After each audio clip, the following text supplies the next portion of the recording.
Want to know why some people never get nervous, even in the worst situations? Have you ever noticed how some people seem unshaken?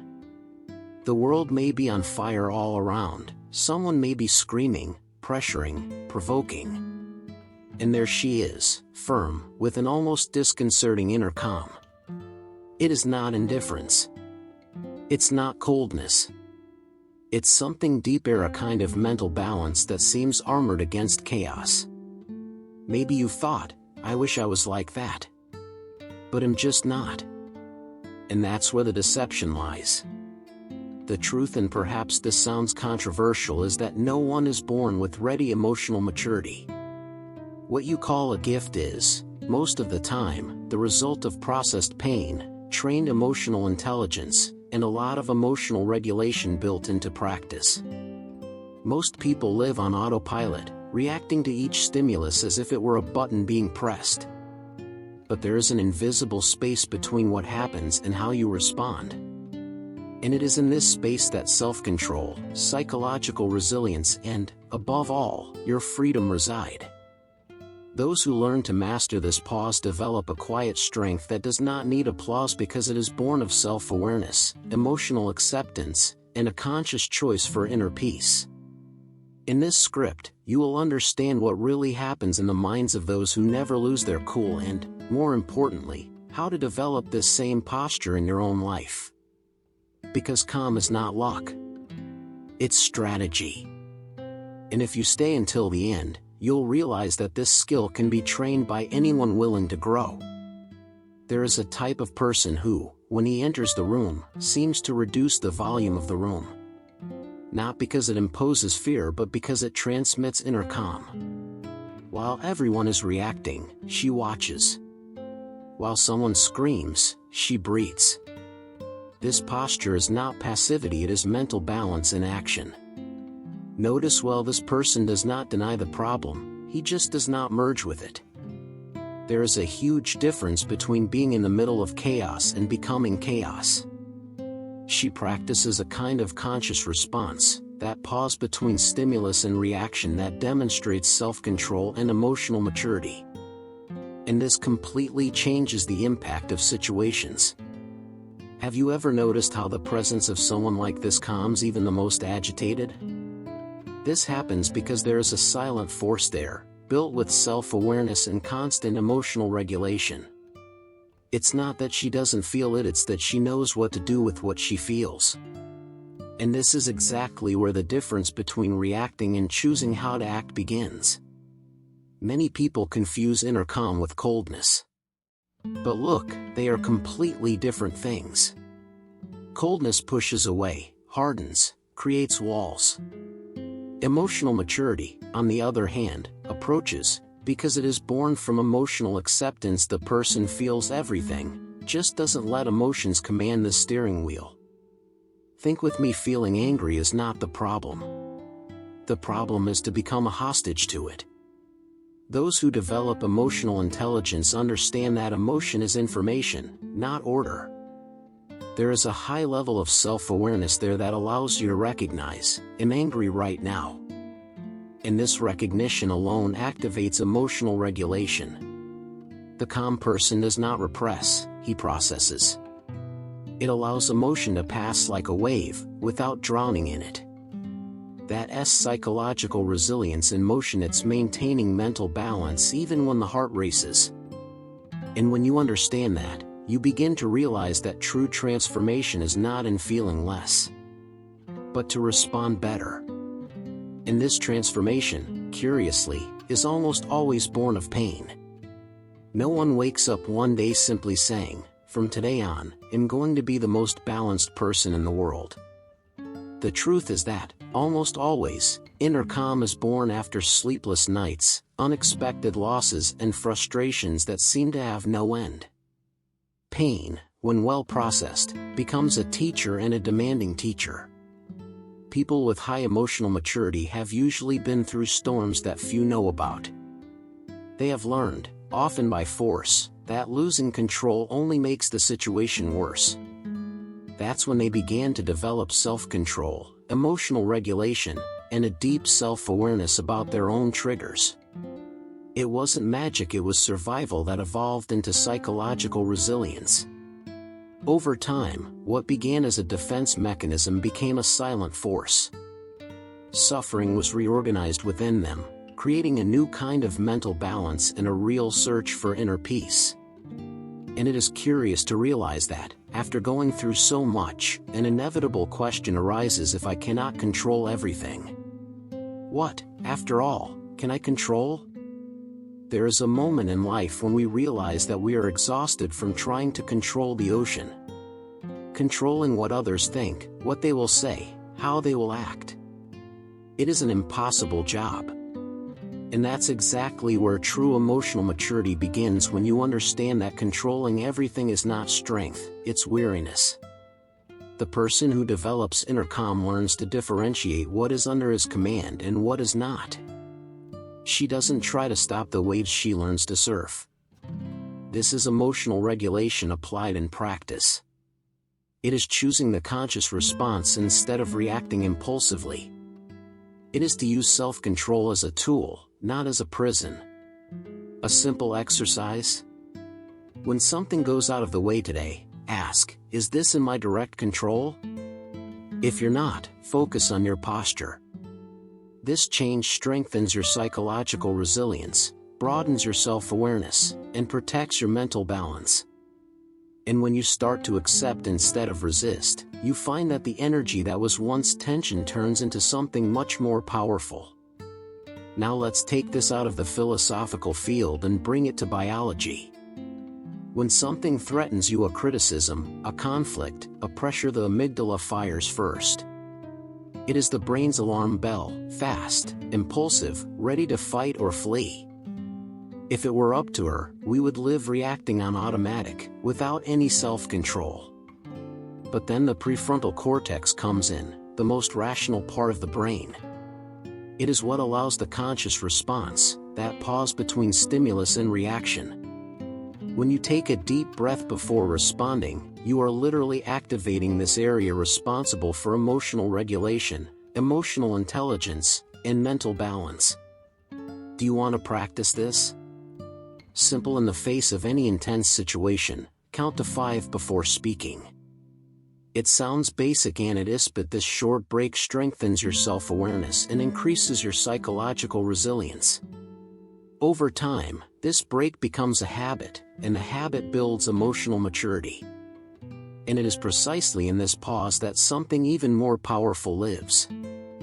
There is an invisible space between what happens and what you do about it. Most people don't even notice this space, they just react. But those who develop inner calm see this split second as sacred territory. It is there that the conscious response is born and true self-control is strengthened. Think of the break as a muscle. The more you use it, the stronger it gets. When someone teases you, for example, try taking 2 deep breaths before responding. This simple act activates your emotional regulation, expands your self-awareness, and protects your mental balance. It seems small, but it completely changes the outcome. Great leaders and people with high emotional maturity aren't the ones who speak first, they're the ones who choose when to speak. That's the real superpower: react less and reflect more. And when you master that pause, you start to realize that calm is not something you have. It's something you train on a daily basis. And training requires discipline. A lot of people say, "That's how I am, explosive." But the truth is that inner calm is not a fixed personality trait, it is daily practice. It's like going to the gym: at first it hurts, it feels artificial, you forget. But with constancy, it becomes part of who you are. This is emotional maturity being built, not inherited. People with high mental balance create intentional rituals. Some meditate for 5 minutes a day. Others write before bed to organize emotions. A simple journal already strengthens self-awareness and emotional regulation. If you want to go deeper, books like Who Thinks Gets Rich, by Napoleon Hill, show how mental discipline shapes external results. The truth is that psychological resilience is born from small, repeated choices. It is deciding not to respond on time, it is training self-control, it is choosing inner peace even when the ego wants to prove a point. And the more you practice, the more natural it becomes. But, curiously, this calm did not always start as a virtue. Sometimes it started as protection. In many cases, inner calm began as a shield. Back then, perhaps overreacting brought painful consequences: conflict, loss, regrets. Then, almost instinctively, the person learned to restrain himself. What was defense has become a habit. And the habit, over time, turned into conscious self-control. At first, this posture may have been just emotional survival. A way to preserve mental balance in the face of unstable environments. But something interesting happens when emotional regulation is no longer just protection and becomes a choice. A silent force emerges there, built with self-awareness and a lot of psychological resilience. The difference is in the intention. When calm is escape, it imprisons. When it's a decision, it liberates. True emotional maturity lies in knowing that you can react, but chooses not to react. And when that choice becomes conscious, your perception of reality begins to change in surprising ways. When inner calm is consolidated, something changes in the way you see the world. Situations that once seemed like personal attacks are now seen as circumstances. Problems cease to be tragedies and become training for your psychological resilience. It's like adjusting the focus of a camera. The scenery is the same, but the interpretation changes everything. With more self-awareness, you begin to notice patterns. That recurring conflict is no longer bad luck, it is a sign. That unexpected end is no longer an absolute failure, it is a redirection. This change strengthens your mental balance and broadens your emotional maturity, because you understand that not everything is against you, a lot is for you to grow. This new perspective is born from constant emotional regulation. You feel, process, and choose your conscious response. Chaos ceases to be an enemy and becomes a predictable teacher. And when you start to see it like that, you realize that your energy is limited and needs to be protected wisely. Once you develop inner calm, you begin to realize that energy is a finite resource. You can't spend it all discussing random comments or trying to convince those who don't want to listen. True emotional maturity lies in choosing your battles with awareness, because not every provocation deserves a stage. People with high mental balance understand that every reaction costs emotional energy. And the more you react on automatic, the more you burn out.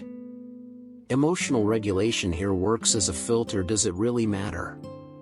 If the answer is no, self-control comes into play and preserves your inner peace. A practical exercise: before answering something that annoyed you, ask yourself if it will matter in 5 days. If you don't, maybe you don't deserve 5 minutes of your energy. This posture strengthens your psychological resilience and transforms your conscious response into freedom. And it is precisely this freedom that changes everything. When you develop inner calm, something powerful happens. You stop being hostage to your own emotions. It's not that they disappear, they're still there. The difference is that now there is conscious response, there is choice. And choice is freedom. This is emotional maturity in practice. Most people live in reactive mode. Someone criticizes, they attack, someone ignores, they shut down. Those who cultivate self-awareness, on the other hand, perceive the impulse emerging, but activate emotional regulation before acting. This small space strengthens self-control and preserves mental balance, creating an internal flexibility that few develop. Less reactivity means more psychological resilience. You don't break easily, you don't get disorganized by any comment. His silent strength appears just when everyone expects an explosion. And when you realize that you can choose how to react, you begin to understand that calm is not weakness. It is power in a refined state. We have come to an essential point: inner calm is not passivity. It is not to be quiet out of fear, nor to accept everything with your head down. It is having enough self-control not to be ruled by impulse. It is having the emotional maturity to act strategically, even when the heart wants to react in the heat of the moment. The true silent force is the one that doesn't need to prove anything. It is born from self-awareness, is supported by emotional regulation and maintains mental balance even under pressure. It's like standing in the middle of a storm with your feet firmly on the ground. You feel the wind, but you don't get carried away by it. And when this posture is consolidated, something rare arises: inner peace built, not inherited. A peace that coexists with challenges, but does not unravel because of them. This is mature psychological resilience. It is living with constant conscious response. And from here, the question is no longer how not to lose your cool. And it becomes how to use this calm to your advantage in life. Now I want to ask you a sincere question. From everything you've heard so far, what are you really going to put into practice? Because developing inner calm isn't about understanding the concept, it's about training every day. It's about choosing the conscious response when the impulse calls for a reaction. It's about strengthening your emotional intelligence until self-control becomes natural. Think about the next difficult situations you will face. You will react as you always have? Or will you use emotional regulation as a tool? It will let any comment affect your mental balance? Or will it preserve its energy as something sacred? True emotional maturity begins when you decide that you will no longer be dominated by your surroundings. The psychological resilience you admire in other people can be built by you. Quiet strength that seems rare is available to those who practice self-awareness and choose inner peace even under pressure. So tell me, you want to continue to be hostage to circumstances? Or do you want to become the owner of your reactions? If this content made sense to you, subscribe to the channel now and turn on notifications. Because here you don't just learn concepts, you learn tools to transform your mind and your life.